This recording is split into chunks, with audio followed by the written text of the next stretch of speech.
I guess I'm talking to the many thousand viewers we have on live stream. All right, we're ready. All right, so thank you for the people attending my session on bringing a smile one GIF at a time, and I'll try to sort of talk you through this journey where I will be talking about some things that are more feelings than maybe technical things, and I'll try to make it a red thread throughout the whole thing, but it is a bit odd, a few things I do here, but hopefully you'll sort of see the end of what I'm getting at. So, of course, first off, of course, the pointer would be great if it was turned on. There we go. Thank you to the sponsors. I'm supposed to name the sponsors, I guess. Yeah. So we have Microsoft, HSO, Proximo 3, Docs 42, PVC, AIS, and lots of names I've never really seen before. So we have Compnio, CloudThing, Experian, Incremental, DQ Global, ATEC, Tiski, and Squared Up. So everyone who's ever tried to do a community event before, trying to get a sponsor, that's hard stuff. The fact that so many people are here doing sponsorship is great. So anyway, about me. So I go by the name of Thomas Sandsør, or online I might call myself the CRM Keeper. The reason for that is I used to be an ex-professional soccer player. I do daddle around a bit with soccer now and then also. It is more of what we call futsal, which I don't think many people know what it is. It's indoor soccer, so I play in the elite series in Norway for that. And I also do beach soccer for the national team. So it really sounds great being able to play for the national team in Norway. We also have one team in Norway. It happens to be the national team, right?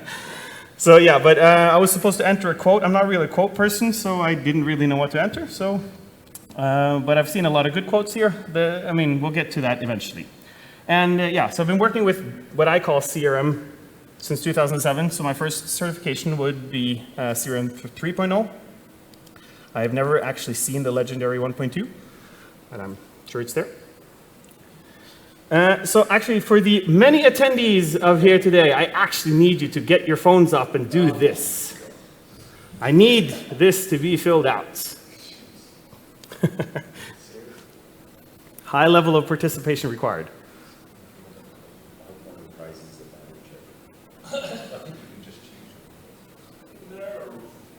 You can also go to that URL if you can't get the QR scanner to work, and it will also direct you to the form. It's a simple question.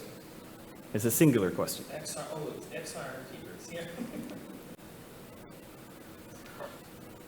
And for the people attending here today, so we have a lineup of many awesome things. We have chocolates from Norway.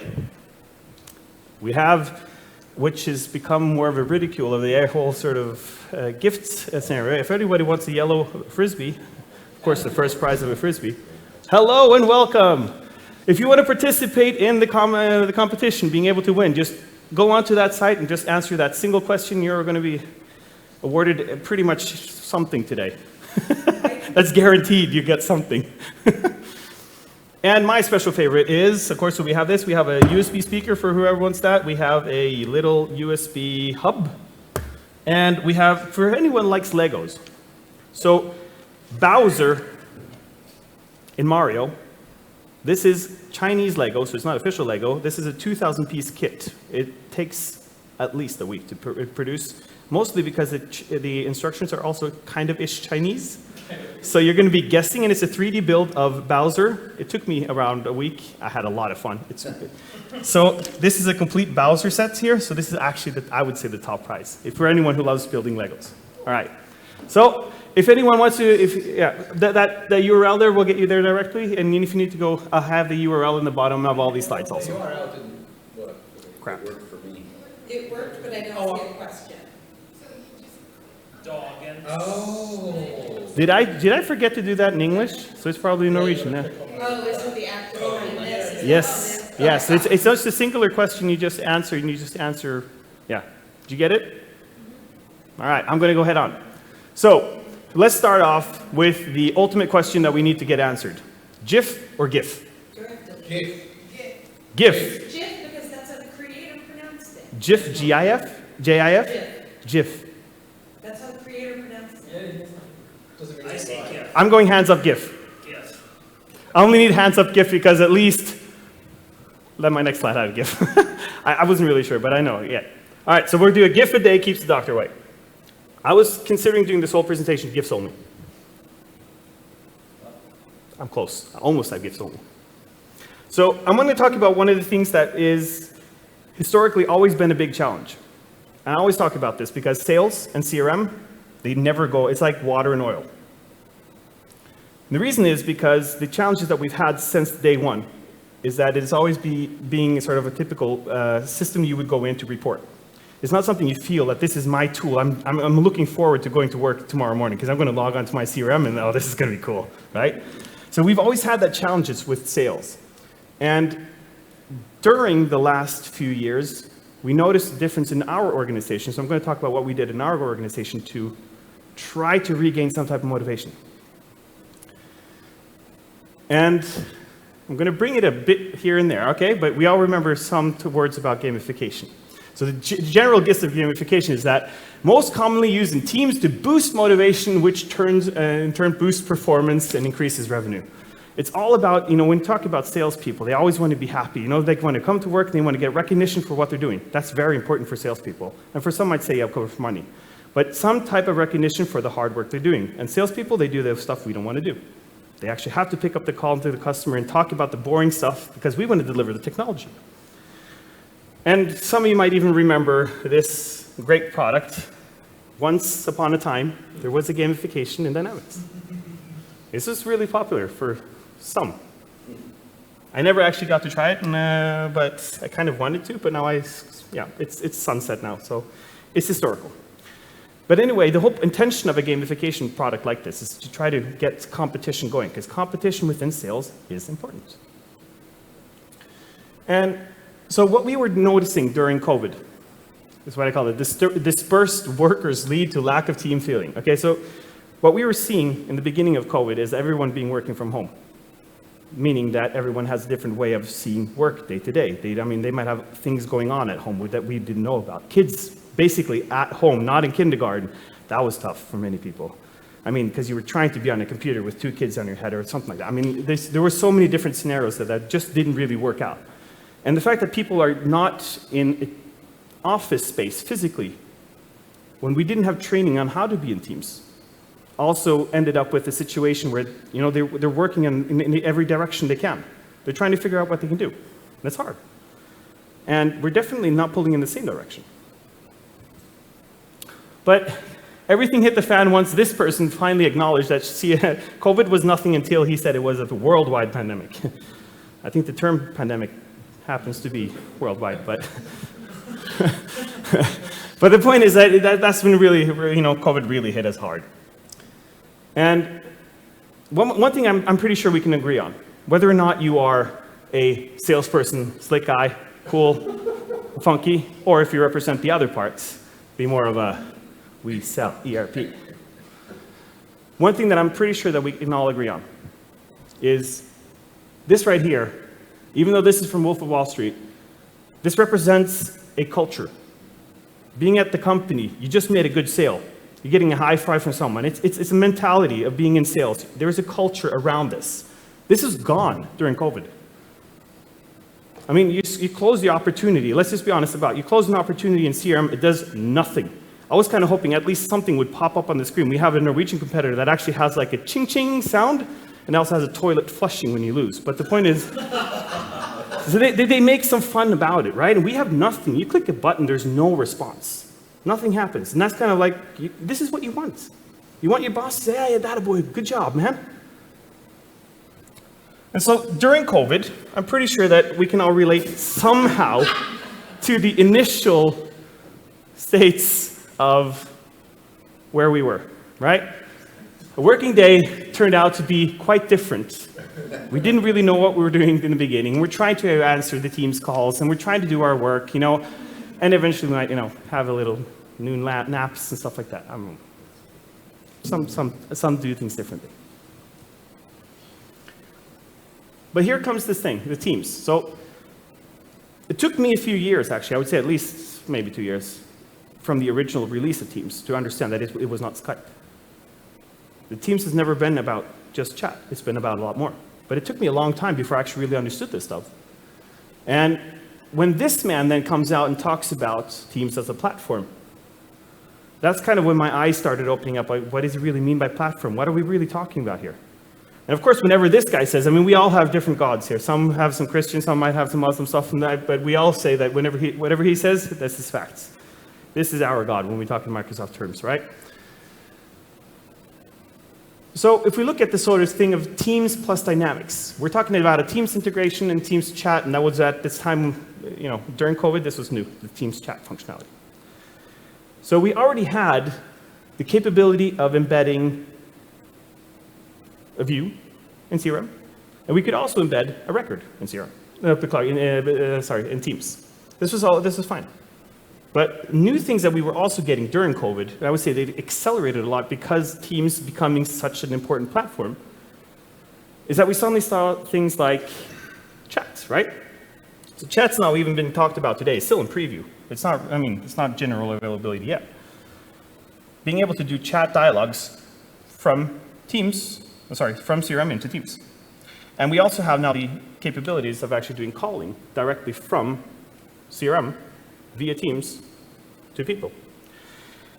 So all of this stuff works actually quite well. I'm going to release a video on my blog actually showcasing this next week. It's really fun. I mean, it's got everything you kind of need. It's got the transcripts, and it works in Norwegian. It's got sentiment analysis. It's cool. And we also got the option of embedding within a Teams Teams meeting. We could also do contextual dynamics information. But here, why am I kind of talking about this? Okay, a GIF a day, but now it's like the GIF. Because I was trying to figure out how can I get the salespeople back? How can I make them have a better time at work now that we're actually not physically at work? So I was thinking, GIFs. I like GIFs. They're fun. So how can I do something with GIFs with CRM? And the idea was, when we closed the opportunity, what can I do to boost morale? So if you never looked at an adaptive card, this is an adaptive card. Adaptive cards are fun because you can do many things about them. Of course, you can just post it out into Teams or any other channel. You can do Power Virtual Agents. I mean, adaptive cards can go so many places. But they can also do responses. This is kind of why adaptive cards is a new way of thinking of interacting with data. But adaptive cards could possibly do something more. And that's when I got into this. First of all, I had to understand what an adaptive card could do within configuration. I'd never done that before. So it's a great URL here if you've not seen that before, and you can just open this and you can get into the adaptive card designer. And now we're in the sort of funny thing. It's like, this is just kind of looks like a Canvas app. It starts out with nothing. You can start dragging boxes in here and you can start writing. And it's pretty much anyone can do this. We say that a lot about technology. Anyone can do these things. This is a little cool, right? Anyone can do it. Well, what it spits out here is the card payload editor, the one we see at the bottom left here. This is what we see after you've constructed an adaptive card. But what more could we add to this adaptive card? Yeah, so just an example. If you want to see different examples of adaptive cards, you go in here and you can click on the examples. They have lots of cool stuff. You can start out with a theme before you go for it. But anyway, what I was saying, this whole low-code, no-code thing, which is kind of an interesting discussion. I'm seeing more code now than ever, and we're calling it low-code. I don't know why. Everyone happens to be like a coder now. But does it mean low-code? I just feel like I'm doing more code now than ever, but I'm kind of inserting code into framework. That's a big difference. I don't build it ground up because I don't do ground up. But there's some framework they're expecting some code, and I can generate that code, and then it will work. So then I looked into this API from a company called Giphy. And this is probably something you're already using within some Facebook or chat or any other Teams chat. I don't know.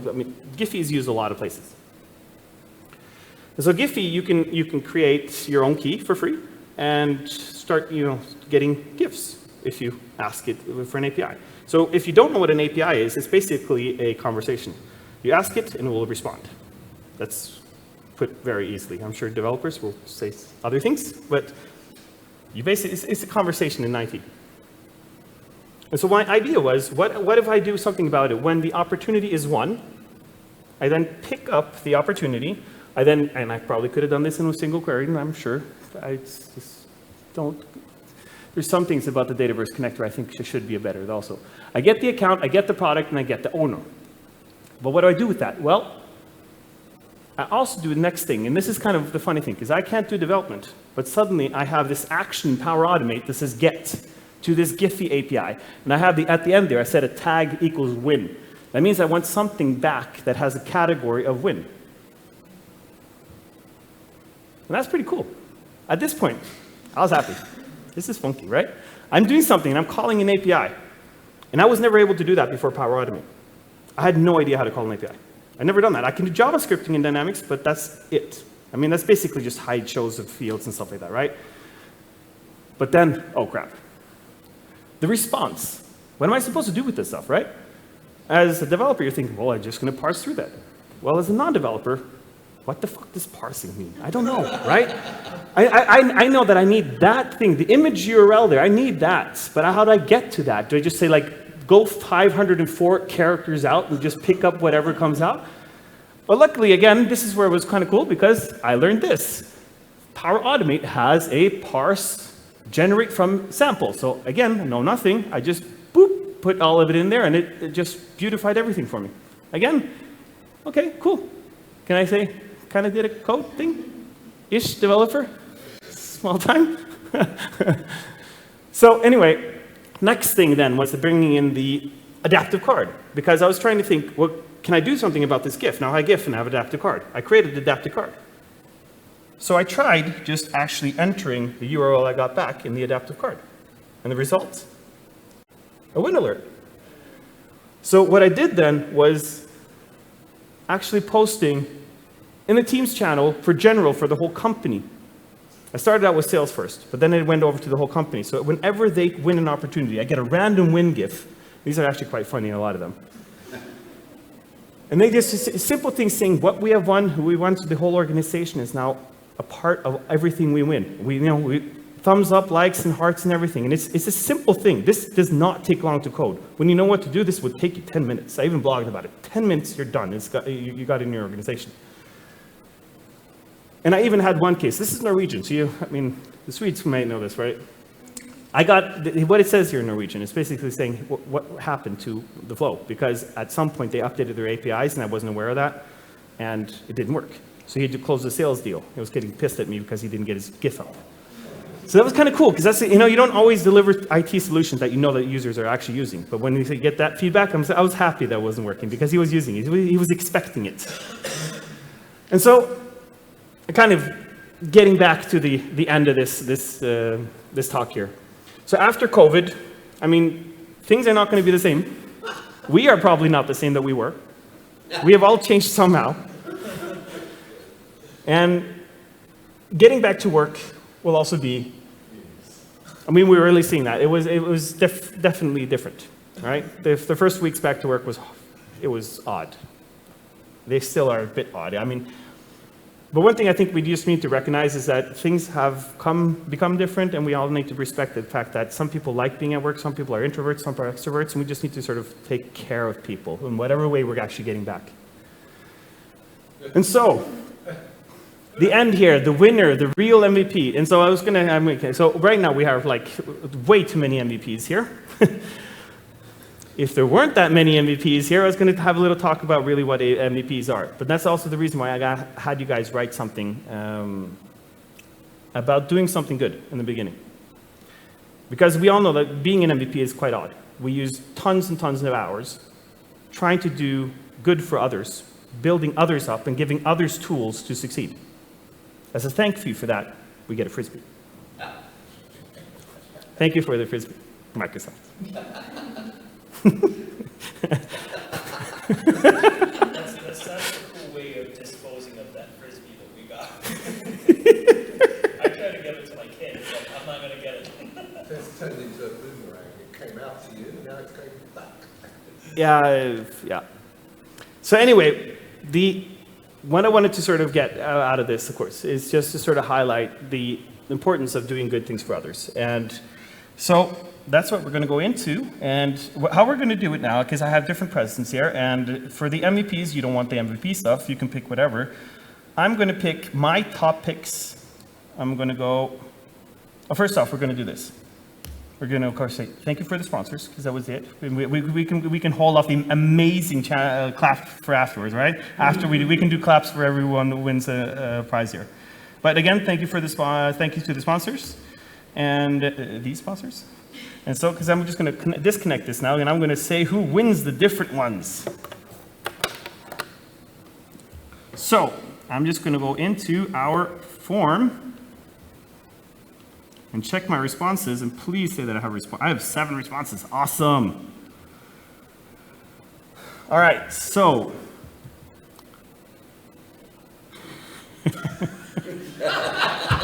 Someone wrote, I bought for a beer or something. All right, I'm going to do this one. I gave my stepdad a Father's Day card for the first time in 13 years. My dad, okay. Okay, I'll stop for the rest of it, but I gave my dad a card for the first time in 13 years. Who wrote that? You get to choose whatever you want.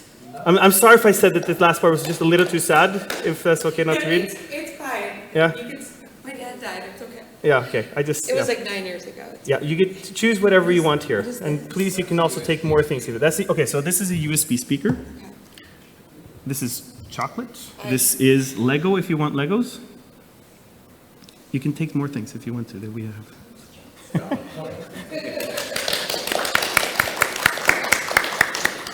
All right, I gave a hug. That's nice. Who gave a hug? Auntie, what do you want? Do you want chocolate? Do you want Legos? Did someone really want this? I want to give this to my kid. Yeah? Because he already has the first thing. Oh, just one of these, I guess. No, that's the whole thing. It's a 2,000-piece set. This it is? This is hard. This is not for a tiny kid. This is a grown-up Lego. You're gonna have fun. Trust me, it'll be fun. All right, I'm gonna to the non-MVPs here. Does anyone want some chocolate? Want chocolate? I don't know. Yeah, are you an MVP? No. You want chocolate? Yeah, but do you want chocolate? Go and pick something. Yeah. And my nice thing was to support the other first-time speakers from my company that are here. Yeah, but have some chocolate. All right. So I'm guessing since the rest here, if anybody wants this, come take it. What is that? It's a USB hub. If you want it, it is yours. But for the rest of you guys, this is stuff that you already have, so I'm guessing that it doesn't really matter. So you all have to pick something. Well, anyway, so thank you so much for attending. I mean, it does mean a lot to me that you guys were here, all right? I really appreciate it.